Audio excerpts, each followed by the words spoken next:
Биз негизи эле мээ, жүрөк, анан дене мүчөлөрүбүз болуп бөлүнөбүз да. Анан дене мүчөлөрүбүздө карасак, дененин каалоолору туруктуу.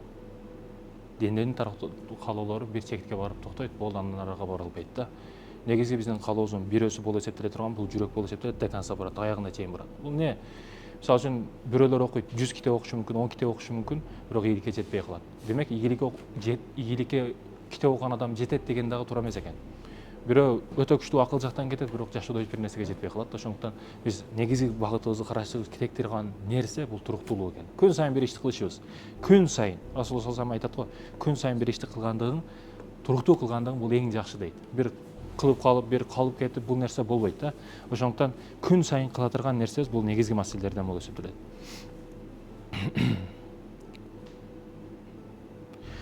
Мисалы үчүн жөнөкөй эле мисалдардын бири, воскресенье күнү церковко эч ким барбайт. Силер мусулмансыңар, мына биз отурган жигиттер, церковко эч ким барбайт, чиркөөгө. Чиркөөгө эч ким барбайт дагы, бирок мечитке келет. Жума күнү, пятница күнү мечитке келет, бирок воскресенье күнү церковко барбайт. Эмнеге деген учурда, мында байкасаңар, биз ишенебиз да. Ишенч бизди ошону тургузат. Дарат алдырат, тазаландырат, ошентип алып келет да. Демек, ишенч биринчи орунда экен. Эгер бир нерсеге ишенсеңиз, мисалы үчүн, мен стройга кылам десеңиз, үйдө кандай материалдар кетет, канча акча кетет, эмне кылат, кантип алышыбыз керек деген нерселерди ойлонуш башташ, ошол процессте мээ оюнат да. Эгер сиз жок, өзүңүзгө ишенбесеңиз, бул мен үчүн эмес, мунун колумдан келбейт десеңиз, анда сиз дене дагы, мээ дагы, жүрөк дагы сизге тескери иштешти баштайт. Ошондуктан биринчи кезекте ишенч, биринчи кезекте өзүңүзгө өзүңүз ишенч. Бирөө 5 четте кетип аткан болсо, жакшы үйдө жашап аткан болсо, ага көрө албастык кылып, аны бул арымдан байыган, бул туура эмес жолдон байыган дештен мурда ойлонушубуз керек. Жөнөкөй айылыңызды карасаңыз, адалдан байыгандагы, арамдан байыган адамдар өтө көп. Болгону сиздин тандоо ушул жерде калат. Сыноо дегени эмне? Сыноо дүнүйөсү, тандоо дүнүйөсү. Каалаганда адал тандайсың, кааласаң арам тандайсың. Бирок аягы кайсы жерге барышын ушуну билип алышың керек да. Кааласаң адалга барып, адал бизнесменге барып туруп шагирт түшүп, ошонун керектүү нерселерди, инструменттерди алып үйрөнүп, адал бизнесмен болсоң болот. Арамга барып туруп, арам жолдон кетип, аягы барып тозого кирип кетишиң толтурду мүмкүн. Ошондуктан тандоо бизге коюлган нерсе. Ишенч керек. Адам өзүгө ишенбесе, ага эч ким ишенбейт. Демек, элестет, өзүңө ишенбесең, сага ким ишенсин? Ошон үчүн ишенч биринчи кезекте болуш керек. Мен ушуну кыламын дедиңиз, сөзсүз түрдө кылышың керек. Өзүңө берген убадага эч качан кыянат кылба. Байкасаңар, жаштар көп, мен андай кылам, мындай кылам, андай кылам, мындай кылам деп өзүгө убадаларды, миңдеген убадаларды берет дагы, 10 күн кылат, 1 ай кылат, 3 ай кылат, таштап коет, таштап коет, таштап коет. Таштабаш керек. Бир нерсени баштадың, өмүрүңдө акырга чейин, өлүп кеткенге чейин ниет кылышың керек ошол нерсени. Сөзсүз түрдө аягына чыгам деп туруп, өмүрүңдүн аягына чейин ниет кой. Максат деген ушул. Көбү биздин катабыз, бир иш кылабыз, ошобой калат, Россияга кетип калабыз, Россияга кетип калабыз. Бул нерсе болбойт. Ошондуктан ишеничти пайда кылышыбыз керек, өжөрлүктү, туруктуулукту. Мотивация эмне? Билесизби, мотивация адамдар кинолорду көрөт, мотивационный клиптерди көрөт, дагы бирдекелерди көрөт, 3 күнгө чейин барат ошол энергия. Ал энергиясы 3 күн, 4 күн, 5 күнгө чейин барат, бирок энергия жоголуп кетет кадимкидей. Демек, кызыгуу башка, мотивация башка, максат деген башка, туруктуулук деген башка.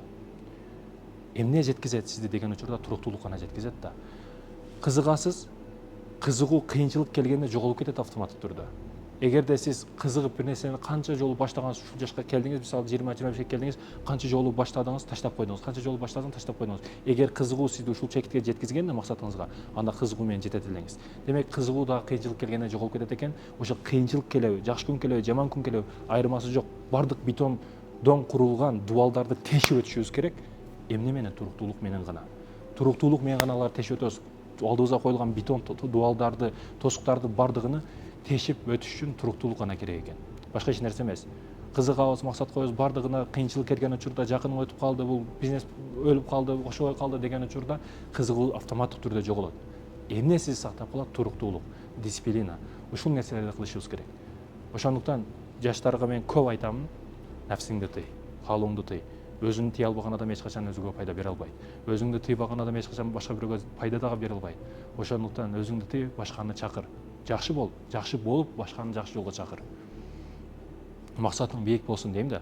Анан көп ушул мынау 18-15 жаштан баштап жогору 30 жаштын тегереги аралыгы туура. Мен эркекписин, түшүнөм. Тестостерон деген бар, атайын эркектин гормондору бар, башка аялдар, кыздарга девушкам болсун экен, башка болсун экен деп аракет кыласың, кызыгасың ушул нерсеге. Бирок ошол энергияны эркекте эң күчтүү ойлоп табыла турган нерселерди, кызыгуу бир ишке кызыгып туруп кириш маселесиндеги нерселерди, бардык маселелерди козгой турган, кылдырышкан, мажбур кыла турган бизде тестостерон да. Ошол не кантип кетип калат? Бирөөлөр ошол нерсени, энергияны кыздарга иштетет, дагы бирөөлөр башка бир нерсеге, болгон нерсеге иштетет. Ушул энергияны адал жолго, туура максатыңа аракет кылып жеткизишке сарпташың керек. Ошондо бардык достуктарды бузуп өтүп, асмандарга эч ким жетпеген чокуларга жетесиң. Аракет кылышыбыз керек. Мисалы, бардык нерсе нөлдөн башталган. Жашоодо, историяда, тарыхта карасаң, бардык нерсе нөлдөн башталган. Ким бийикке бир эле аттап тоого чыгып калат? Эч ким чыга албайт. Тоодон таштарды ташка аттап акырын ушинтип чыгасың да. Эч ким бир атташ менен чыгып калбайт. Ошондуктан акырындык менен. Бизде бардык эле бир учурда болуп калыш керек, миллионер болуп, көчөдөгү бомуштан Дубайдын шейхиге айланып калабыз да бардыгыбыз. Жок, андай болбойт эч качан. Бүгүн биз жашпыз, колубузда, билегибизде күчүбүз бар, акылыбыз тунук болуп турган учур. Жаш бала, наристени карасаңар, анда күч дагы болбойт, акыл дагы болбойт. Аксакалды карасаңар, аксакалда акылы болот, бирок күчү болбойт. Ошол ташты жылдырып койгону жетип турат, акыл ташты жылдырып койсом азыр жол ачылып калат, жакшы болот дейт. Бирок ошол нерсеге күчү жетпейт. Күч кетип калган болот. Биздеги жаш 15 жаштан 30 жашка чейинки жаш бардык нерсени тоону омкоруп кое турган учур болуп эсептелет да. Тоону алып кел десе, тоону тамыры менен үзүп туруп алып келип туруп мына жерге коюп кое турган күчүбүз дагы, акылыбыз дагы болот. Ушул учурда ушул күчүңдү пайдаланып аракет кылып, бир узун жиптеп элестете турган болсоң өмүрүңдү, ушул өмүрүңдүн ушунчалык жери бар. Ошол 15 жаштан 30 жашка чейин жаш, ошол жашта бул дүйнөңдү дагы, бул жактагы 50 жылдык өмүрүңдү дагы, өлүп кеткенден кийинки өмүрүңдү дагы ишин кылып кое турган учурда. Карасаң, сахарың бар, давленияң бар, суук сууга дарат алганга болбойт, башка маселелер көбөйөт. Жаштык кезде эчтеке кыла албайсың. Бирок ушул учурда акылдагы бар жок толуп турган ушул учур болот. Ал учурда жүргап, давай машина, атамдын машинасы деп кыздар салып алып, антип ойноп жүрө турган болсоң, болду, бул дүйнөң дагы өлөт, тиягың дагы өлүп калышы мүмкүн. Ошондуктан сен ушул учурду пайдалан. Бардык нерсени ушул учурда кылышка аракет кыл. Дүйнөдө, акыретте. Силерди Кудай Таала мени себеп кылып ушул жерде силерге бул нерселерди айтырып атабы? Демек, силерден бир нерсе үмүт кылып атат Аллах Таала. Улардан үмүт бар бир нерсе деп атат. Эртең сурайт акыретке баргандан кийин, ушуну Мухаммадты себепчи кылдырып ушул нерселерди айттырдым эле, көзүңөрдү ачтырдым эле. Неге бир нерсеге аракет кылбадыңар? Мекен үчүн, дин үчүн, эл жер үчүн, Кыргызстан үчүн, эмне үчүн аракет кылбадыңар деген учурда деп тура албайсыңар ал учурда. Ошол учурда сен үчүн мынандай кылдым деп айта турган болушуңар керек. Силер башка шартта, башка чөйрөдө болуп калган жоксуңар. Кичинекей жаш балдар, 10 жаштагы, 11 жаштагы балдар, самсалыңыздар, манталыңыздар деп дордойдо шымын булгалап, ыстык суук дебесен кыйналып, апасын багамын деп. Атасы өтүп кеткен рахматылла. Ошентип кыйналып, апасын багам деп ошентип самсы, прачка алып коюңуздар деп жалынып жүрөт. Сатып эмес, жалынып жүрөт. Андай абалда болгон жоксуңар силер. Ал чөйрөдө өскөн жоксуңар. Силерге Кудай Таала берип койду мүмкүнчүлүктү, бардык шартты, шансты силер кылышыңар керек. Аракет кылышыңар керек. Мында байкасаңар Бишкектеги көп эски зданиялар башкаларга тиешелүү, көп магазиндер башкаларга тиешелүү. Эмнеге биздики болбош керек? Эмнеге кыргыздар отурбаш керек ал ордордо? Биз кылышыбыз керек. Биз аракет кылышыбыз керек.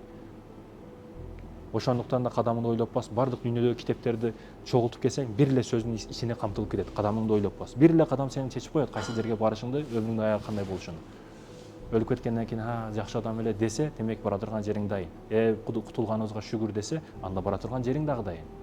Ошондуктан биз бүгүн өлүп кеткенде өкүнбөй турган болушубуз керек. Аягында, өмүр аягында көздүн жумуп атканда, мен дүйнөдөн ыраазымын, дүйнө менден ыраазы болду деп өлүшүң керек да.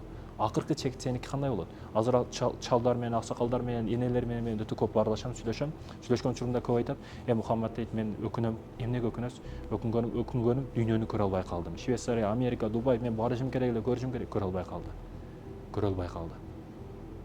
Өкүнгөнү ушул. Экинчиси, максатыма жете албай калдым. Максат кылганмын, таштап койгом, андай кылгам, жашоонун тиричилиги деп себеп болуп ар нерселерди айтып, максатына аракет кылган дагы эмес. Менин жалкоолугум өлтүргөн экен ошо жаштыгымдагы. Жалкоолугум ушул болбогон нерселердин, красавица деп билген нерселердин аркасынан чургап жүргөн учурларым мени алдаган экен. Негизи ал сүрөт жашоо, чыныгы жашоо бул экен. Карыган учурда күчүң жоголуп, көзүң ачылган учур болот экен. Ошондуктан сен өкүнбөй ушул нерселерди туура кылышың керек дейт. Ооба, дүйнөдө шириндик көп. Тортторду карасаң, могу жерде торттор турат, могу шириндиктер турат, мына кара. Бул шириндик да. Торттун өтө түрү көп. Дүйнөдө 7 миллиард адам болсо, 10 миллиарддагы торттордун түрү бар да. Бирок бардыгын жеп чыга албайсың өмүрүң акырга чейин. Бизге өмүр чектелүү, 50-60 жыл жашап атабыз азыр. Тортордун түрү көп. Күн сайын торт жей албайсың сен эч качан. Тамактын, фруктулардын дагы түрү көп. Бирок ошол сыяктуу эле кыздардын дагы ар кандай түрү ар кандай болуп көрүнөт көзүңө. Өзгөчө ушу бойдок кезде каның кайнап турган учур көчөгө чыгып бирөө менен барып эми буят да мындай караганыңдачы, сойкуга ким барат? Мусор таштап кетет ага элдер барып. Сен дагы мусор яшикке барасыңбы? Барбай ал жака. Ар ким келип ар нерсесин салып кеткен жерге барып оозуң менен өп жүрөсүңбү? Жок, ошондуктан бул нерсени токтот. Ушунчалык жериңди эптей албасаң сен кантип жашоодо бир ийгиликке жетесиң өзүң айтчы.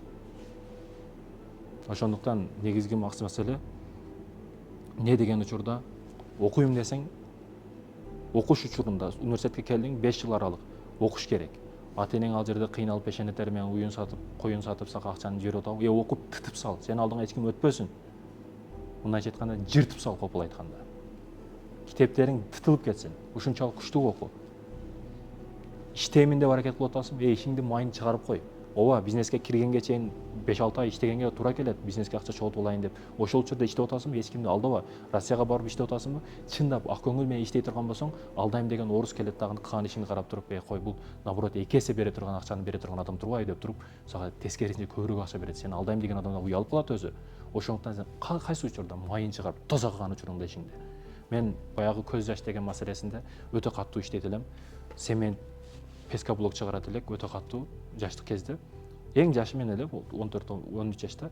Эң кыйын жерге жаш балада мени тыгып коюшат эле. Цемент контейнерде ичи чаң бар, башка бар. Ошол учурда цемент ташып атам, чаңы бар, башка бар. Ошол учурда көздөн автоматтык түрдө жаш чыгып кете берет. Ал учурда тыя албайсың, автоматтык түрдө жаш чыга берет өзүнөн өзү. Деп ташып атасың, ошол учурда жаштар чыга берет да. Башкалар келип, эмнеге ушунчалык өзүңдү кыйнап иштейсиң? Жыргап эле көрбөйт, контейнерди жаап, каалагандай иштесең болот го. Жок, башка көрө турган бирөө бар, дейт элем да. Ошондуктан кайсыл жерге ресторанда идиш жуасың, официант болосуң, башка болосуң, кайсыл жерде болсоң да туруктуу таза иштесең, сени көп элдин назарга түшөсүң дагы. Анын пилосу ал жагың дагы, бул жагың дагы таза болот. Көңүлүң тынч болот. Ушул жерде чала калып кетти, бул калып кетти. Мен буну кимден үйрөнүп? Ошол улуу жол башчыбыздын өмүр тажымалында билдим. Ал акырында бир жерде ишин чала калтырып, же бир жерде бир нерсени чала калтырып кетпептир, ал толук кылыптыр. Бардык нерсени бүтүн кылыптыр. Демек биз дагы бүтүн кылышыбыз керек экен. Бир нерсени чала калтырба. Жаштыгыңдан баштап ушул нерсеге үйрөнсөң, чөрөңдөн башта, комнатаңдан башта. Комнатаңда аски житан турат, аны жууп, бир жерде жыйнай албай турат, аны жыйна. Ошол комнатаңдан башта. Сен ааламды өзгөртүү үчүн ушу комнатаңдан башташың керек. Ааламга кеткен жол айылдан деп бекерге эмес. Кантип окумуштууларды кара, бийик адамдарды кара. Шаар деген түшүнүк кийинки кылымдарда пайда болду. Мурда шаар деген түшүнүк болгон эмес. Бүт бардыгыбыз өнүгүүгө чейинки доорлордо бүт айылда чыгабыз. Ошондуктан да өнүгүү процесси кайсыл жерде болбосун айылдан башталат. Менмин дегендердин бардыгы менмин болуп ошол айылдан чыккан. Ошондуктан эмне болбосун кадамыңды ойлоп бас. Баягы сөзгө алып келип атам, кадамыңды ойлоп баска. Кадамыңды ойлоп бас, кайсыл жерде болбосун. Эч ким көрбөй калат, ата энең жок, баягы тарбиясын көрбөй калат, агайың көрбөй калат, бирок бирөө көрүүчү бар. Кийин ал жерде экран телевизорлор коюлат, мындай телевизорлор коюлат. Телевизорлор коюлган учурда өзүңдү өмүр тажымалыңды көрөсүң, ошол жерде өкүнбөй кал да. Жашыр. Эмнени жашыр? Бирөөнүн кемчилигин жашыр. Көрүп калдың, ал мындай кылды дебестен, бирөөнүн сөз ташыган, баягы мындайча айтканда сөз ташыган ит болбо. Сени алдыңа бирөө жамандап келди, ал сени сөз түрдө башкага жамандайт. Себеби башканы жамандап келатат сага. Дос тандаганда адашпа. Дос ушундай жакшы, ушундай жаман нерсе, эгер туурадан да билбесең. Досту туурадан да өмүр жолунда себеби сен туруктуу болосуң, ошол кандай гана өйдө ылдый жашоо болот, ошол учурда сен бара турган, келе турган бүт бардык жерде учурда сен менен чогуу боло турган дос болот экен, дос тандашта адашпа. Дос акырын келип туруп бир жериңди бурап коет, ошол учурда бардык жериң аркаңа ачылып калат да. Ошондуктан дос тандашта адашпа. Көп адамдын досу жок байкасаңар. Көп адамдын досторун алайт. Неге? Себеби ал дос болгон жок да. Түндө 3-тө бирөө чалса сага жагабы? Мындай больницага алып барып келди. Албетте жакпайт. Бирок сен бирөөгө чалып, мен алып барып келем деп айттыңбы? Сага бирөө айтыш үчүн сен ошентип кылышың керек да ошол нерсени. Бул дүйнө бериш дүйнөсү. Эмне кааласаң ошону биринчи беришиң керек. Мээринби? Мээрин бер. Акчабы? Акча бер. Бүгүн ушундай адамдар ушундай нерседен турабыз. Жалаңды алганды билебиз да. Саясат аны кылбады, муну кылбады, бизге мындай кылыш керек эле, ата эне мындай машина алып бериш керек эле деп наалганды гана билген жаштар көп. Тескерисинче жок, биз наалбай өзүбүз кылышыбыз керек. Ошол наалганды, ошол жолун таап кантип кылам? Ушул чечимди кантип чыгарып ушул жерден туура чыгып кетем, ушул жабык дубалды кантип тешип өтүп кетем деген нерселерди ойлонсок, ошол учурда мээбиз дагы, жүрөгүбүз дагы, жан дүйнөбүз дагы, Кудай Таала дагы ушунун чечимин бизге берет. Кайсы учурда жалкоолук кылып жатып алып телефон чукулап, болду ушул керек эмес мага бул дей турган болсок, жүрөгүбүз дагы, мээбиз дагы бардык нерсе өзүбүзгө тескери иштейт. Эгерде максатты чын жүрөктөн коюп туруп, Кудай Таалага сөз берип, өзүңө сөз берип, арамдан алыс болуп ушул нерсеге жетип, ийгиликтин туу чокусунда 5 мүнөт деп эс алып, ушул жолдо максатыма жетемин деп өзүң сөз берсең, бардык дүйнөдөгү кубулуштар, Кудай Таала дагы сени ошол максат жолуңа жеткизишке аракет кылат. Ошондуктан ушул нерсени унутпа, ушул нерсеге так бол, максатыңа аракет кыл, ийгиликке жет. Ошондуктан эмне болбосун, башыбызга кандай көйгөй маселе келбесин, түш келбесин, сөзсүз түрдө максатты көздөшүбүз керек, аракетти көздөшүбүз керек, алдыны көздөшүбүз керек. Менмен деген күчтүү адамдар, менмен деген лидерлер, историяда империянын башчысы болгон, падышасы болгон, менмен дегендин бардыгы убагында сенсиң болуп, кыйынчылыкты көрүп, андан кийин тепкичтөөгө чыккан да, өтө кордолгон, кыйнап туруп, андан кийин берет да Кудай Таала. Мисалы үчүн мына кафенин пол жугучу болуп туруп, андан кийин директору болсоң, жарашат да. Пол жугучтан баштап повару болдуң, чирник кандай келет, химикат кандай келет, Кытайдан келет, кайерден келет, бүт бардык жерин плюс минусун көрүп, туу чокка чыгып директору болдуң. А сен эчтекени билбей келип туруп директору болуп калсаң, сен кантип ишти жүргүзөсүң? Жүргүзө албайсың. А эгерде акчаң жок болуп калды, нөл болуп калдың, банкрот болуп калдың, бир ишти кылып атып. Банкрот болгондон кийин сага акчасыз дагы кайра бутуңа туруп кетсең болот. Неге? Сага бүт ишенет. Мурдагы иштешип жүргөн адамдарың бар, барасың кичине мындай товарды берип тур дейсиң, ал товарды аласың дагы, мурда шофёрлор тааныш, жеткизип берип кой дейсиң, жеткизип бересиң, ал товарды өткөзүп бересиң. Кайра кылып кетсең болот ошол ишти. Кылып кетемин деген адамдар, кылып кеткендер өтө көп. Болгондо өжөрлүк болуш керек экен. Сөзсүз түрдө окушуң керек болгон китептердин бир канчасын айтып өтөйүн. Бул китептер сенин жашооңду түп тамыры менен өзгөртөт, эгер окуп амал кыла турган болсоң. Окуш башка, амал кылыш башка. Көп адам окуп туруп жашоодо результат көрбөдүм дейт. Спорт китебин окусам мен, мисалы үчүн, кайсы жолу отжимания кылат, канча жолу кайсы учурда чуркайт, кайсы времяда тренировка кылыш керек, полный үйрөтөт ал китеп. Бирок китепти окуп туруп мен ошол китептин ичиндеги нерселерге амал кылбасам, мен спортсмен боломбу же жокпу? Албетте болбойм. Качан мен ошол китепти окуп алып, качан тренировка кылыш керек, канча отжимания кылыш керек, ошолорду кылганымдан кийин мен спортсмен болом, фигураларым өзүнчө башкача болуп чыга баштайт да. Демек, башка китептер дагы, саясат китептери, дин китептери бардыгы бизди негизи амал кылууга чакырат. Негизги түп тамырын карасаң, амал кылууга гана чакырат да. Башка эч нерсе эмес. Оку, амал кыл. Биз окуган үммөтпүз. Кур'ан-ы Каримдеги эң биринчи оку деп түшкөн. Окушубуз керек да ошондуктан.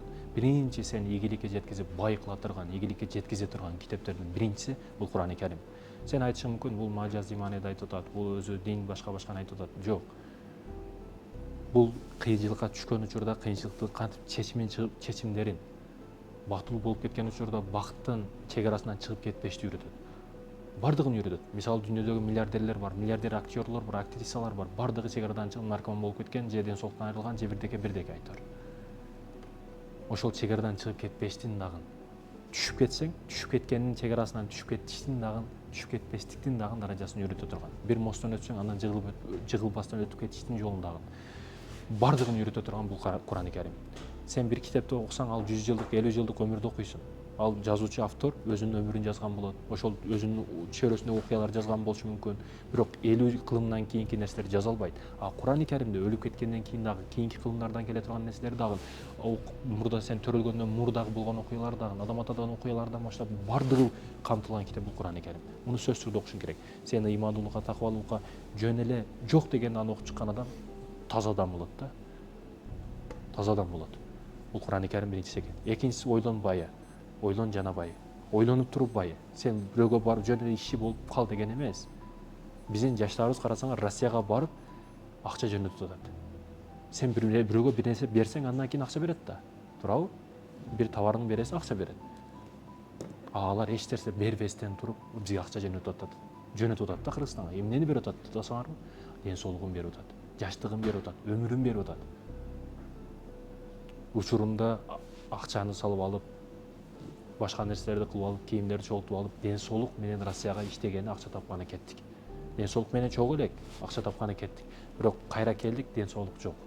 Бүгүн акча менен ден соолукту издеп жүрөм, бирок таппай жатам дейт да. ден соолук биринчи орунда экен. Ойлонуп туруп иш кыл, ойлонуп туруп байы, көп шарттар, шанстар көп. Баягы көп бирөөлөр айтат го, баягыдан бизнес, жок нерседен бизнес деп. Ошол нерселер мүмкүн. Жашоодо көп мисалдар келтиришим мүмкүн бул маселеде. Бир жаш бала келип айылдан курут алып келет экен дагы. Магазинге бир коюп көрөйүн, ушинтип иш кылып көрөйүн, магазинде курут жок экен деп мектепке кеткенге чейин. Бул жаш бала школьник. Мектепке 4 магазин бар экен, экөөсү алат экен. Экөөсүнүн кайра акчасын жыйнап келет экен. Боло турган иш турбайбы деп туруп, апасыга чоң энесиге чалып, айылга мага курут салып бериңиздер 2 себет деп туруп, курутту алат дагы, келип 20 магазинге коёт. 20 магазиндин бардыгынын акчасын чогултуп алат 2 күндө. Демек өтө турган, боло турган иш экен деп туруп, жакындарга айтып, атасыга айтып, боло турган иш экен деп ушуну кылышат. Азыр карагыла, бүт бар жерде курут коюп койгон да. Демек, кыла турган ишибиз, боло турган ишибиз, жолун тапсак бардык нерсени кылат. Кылам деген адам жол табат, кылбайм деген адам шылтоо табат. Жалкоо шылтоо табып жата берет. Ал мындай, андай экен, мындай экен. Жакшы телефон алсам мындай кылам, жакшы зарядник алсам мындай кылам, жакшы бир нерсе, ан нерсени үмүт кылып жата бербе. Аракет кылбасаң эч нерседен жөндөн эчтеке болуп калбайт. Жашоосуга жөндөн бир нерсени алдыңа алып келип койбойт. Мына ширин торт жеп кой деп бербейт. Ошондуктан ойлон жана байы. 3-чү китеп Вавилондун эң бай адамы. Бул жерде айтат, автор айтат да, көп икаяларды, окуяларды айтып түшүндүрүп берет да. Көп акча тапкан адам бай эмес. Эмнеге көп акча тапкан адам бардыгы көп акча табат. Мисалы мен $1 миллион тапсам, балки мен $1 миллиард карзым бар. Туурабы? Көп акча тапкан эмес, акчаны колдоно билген, пайдалана билген адам, учуруну карап, бул жердеги тактика мындай болот, психологияны билген адам деп атат да бул жерде. Вавилондун эң бай адамы ушул түшүнүк алып келет да, байыштын оңой жолдорун икаялар аркылуу, окуялар аркылуу түшүндүрүп берет, болгон окуялар аркылуу. Окуй турган 3-чү китебиң ушул экен, Вавилондун эң бай адамы. Ал эми окуй турган 4-чү китебиң $1 миллион каталар. Ушул көп тааныштарга сунуштаган учурумда көп окуду, башка кылды. Эми ушул жерде окуп туруп өзүмдү көрүп аттым дейт да. Ушуну окудум, бекер ушул жерде кылган бул ишти, ошон үчүн ката болду, ушунча зыян көрдүм дейт да. Ушул нерсе каталарды кыл электен мурда ошол китепти окусаң, ошол нерсе пайда болот. Китептин окуп билебиз. Мисалы үчүн магазинге бардың, Султан чай алам десең, Султан чайды окуп туруп, немесин көрүп, түшүнү светин көрүп туруп, анан кийин аласың да. Китеп дагы ушундай. Бир нерсени аласың, окуйсуң, ошол нерсе жашоодо ишке ашырасың, ушул нерсе берет да. Ыйыктыкты берет. Ошондой экен, урматтуу жаштар, аракет кылышыбыз керек, ушул китептерди окушубуз керек. Роберт Кийосакинин Бай атам, Кедей атам деген китеби. Бул жерде жөн гана түп тамыркы мааниси актив жана пассив. Магазинге кирдиңиз, бир жаштар көбүнчө шаурма неме жейт, сэндвич жейт. Сэндвич алдыңыз, бир жаныга бир Кока-коланы кошуп алдыңыз. Сэндвичке тоет элеңиз, Кока-коласыз жашаса болот эле, жөнөй суу ичип алса деле болот эле. Бирок сиз ошону кошуп алдыңыз, бул демек сиздин пассивиңиз, зыяныңыз деген. Аны албай койсоңуз, ошол акчаны жыйнап бир нерсеге тиксеңиз, бул актив деген. Азыр аппараттар 10 миңден баштап 100 миңге чейин ар кандай аппараттарды берет. Аппараттарды коюп сатсаң болот, ар нерселерди сатсаң болот, кылсаң болот. Демек жол бар экен дегени да. Шарт бар экен, шанс бар экен дегени. Анан ушул китептерди айттым. Китептерден кийинки амалый көрүнүштөр не? Жолго чыгасың, бир нерсе сатам дейсиң, болбой калат. Анысы келет, мунусы келет, кылба дейт. Баштан өткөн да. Көп нерсе баштан өткөн. Көчөгө коесуң, алып кет дейт, башка кыл дейт. Ошол учурда өжөрлүк керек. Сүйлөшө билүү керек. Таныш билиш дегени кандай мааниде айтып атам? Коррупция башка маселеде эмес. Мамиле кылганды билишиң керек да. Ар бир жерде таасир калтырсаң, кол берген учурда дагы ал адам башкача мамиле кылат. Же урдайм деп туруп, көзүң алаңдап тура турган болсо, сага ишенбейт эч ким. Ошондуктан назар деген нерсе, илимий жактан ишенич деген нерсе, көп нерсени ал билбей турган учурда парасатты жагып туруп, парасат ушундай нерсе не? Парасат бардыгы көрүнбөйт, бирок жоктугу явно билинет да. Ясно көрүнүп калат. Жоктугу. Парасаты бар адам мунун мындай кылыш керек, мунун мындай кылыш керек. Мисалы үчүн уста мунун үстүгө чыгып иштеп атат, мунун үстүгө чыгып алып, муну бир нерселерди кылып атат, коюп атат, же шпакловка кылып атат, же бир нерсе кылып атат. Жандагы разнорабочийчи автоматтык түрдө ойлонуш керек, ага азыр мындан кийин мына нерсе керек. Палапса керек, кыскач керек, молоток керек, автоматтык түрдө ал муну бер дегенге чейин берип туруш керек да. Аны ошондо устанын, бул парасат да, сигнал жагып турат ар дайым. Ошондон парасатты жагып ар бир жерде парасатың менен иш кыла турган болсоң, акылың менен иш кыла турган болсоң, акылы бар адамдар бар, бирок көбүнүн парасаты жок болуп калат да. Ийгиликке жетпей калган ушул жерде сыры да. Ошондон айтылган китептерди оку, көп нерселерге жетесиң иншалла. Эгер амал кыла турган болсоң, айттым, китеп окуш башка, ага амал кылыш башка. Китеп окугандар көп, миңдеген китептер окуп салгандар бар, бирок амал кылбайт көбү. амалға китепке күч керек болгон болсо, амал кылышка күч дагы, акыл дагы, жүрөк дагы, корпостук дагы, өзөрлүк дагы, чыныгы бардык күч эрк керек да. Китеп окушка жатып алып да окуй бересиң. Амал кылыш, туруп чуркап барып кылдырышты талап кылат. Келип жалынышты талап кылат. Сураныч, байкежан, сураныч, агажан, сураныч кылып бериңизчи, эжежан. Сураныч табарым ушу чекесинде туруп турсунчу, зыяны тийбейт башкага. Бир күн туруп турсун, жарымы сизге пайдасын деп жалыныш талап кылат. Китепчи, китеп ошону баш түрдө кандай жалынышты, кандай суранычты үйрөтүп коет. Ошондой экен кылыш керек. Жол табам деген адам, кылам деген адам, жол табат, кылбайм деген шылтоо табат. Китептерди окутуш керек, айтылган китептерди. Ушул китептер негизи жетет бай болушка. Ушул китептерди окуп туруп эле амал кылышты баштасаң, болду, сага башка китептин кереги жок. Сени өмүрүң акыргача ийгиликтүү кылып, бай кылып, миллионер кылып коет сени, эгер амал кылсаң. Ошондой экен бул окулган китептерге амал кылайлы. Аллах Таала ишиңерге ийгилик берсин, ак жолдо көрсөтүп, ак жолдорун жүрүүнү насип этсин, арамды арам көрсөтүп, арамдан аз кылсын, ийгиликтүү инсандардан кылсын. Айттым го жана сабактын башында. Силерге себепчи кылды мени Кудай Таала. Ушинтип жетти, ушинтип кирип папал болуп калышыбыз бул нерселер жөнүндө эмес. Мен айтып атам ушул нерселерди, демек силерден бир нерсе чыгат, Кудай Таала үмүт кылып атат. Кылышыңар керек көп нерсени. Эртең биз дагы сыймыктанып, бул бизден ушундай адамыбыз болчу, мындай адамыбыз болчу, сыймыктана турган адам болушубуз керек. Койчу, ушул дагы эле ушул бойдон жүрөбү дей турган адам болбошуңар керек. Силер жардам ала турган эмес, жардам бере турган адам болушуңар керек. Бардыгы сыймыктанып туруш керек силер менен. Эжем мындай берет экен, иним мындай, агам мындай машина алып берет экен деп күтпөшүңөр керек. Наоборот, силер беришиңер керек агаңарга мына күлүч миниңиз деп, ата энеңизге мына машина миниңиз деп. Ата энеңер байкасаңар, ата энеңер эң күчтүү мотивация эмне деген учурда мен ата энеден издейм да, көзүндөгү жашы, көзүнүн тегерегиндеги тырышы, бетиндеги тырышы, ошол мотивация эмеспи? Аракет кылышка дух бере турган, күч бере турган, күчтүү бере турган нерсе ошол эмеспи дейм да мен. Негизи ошол. Ата энеңди бир көз жүзүнү карап туруп эле мен жерге кирип кетейин дейм да, ишенсеңер. Апамдын көзүн карап туруп мен жетип калат жерге кирип кетейин дейм. Апам бир дух бере турган болсо, сөз менен башка менен мактай турган болсо, асманды жетип калат, асмандын үстүгө учуп кетем.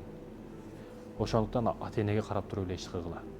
Мурда эч кандай тренинг болгон эмес, бизнес тренер болгон эмес, мурда эч ким болгон эмес. Бирок ийгиликтүү адамдар болгон. Алар ата энесинен, жакындарынан, жашоо берген ударлардан сабак алып туруп аракет кылган. Силер дагы аракет кыла. Ассаламу алейкум ва рахматуллахи ва баракатух.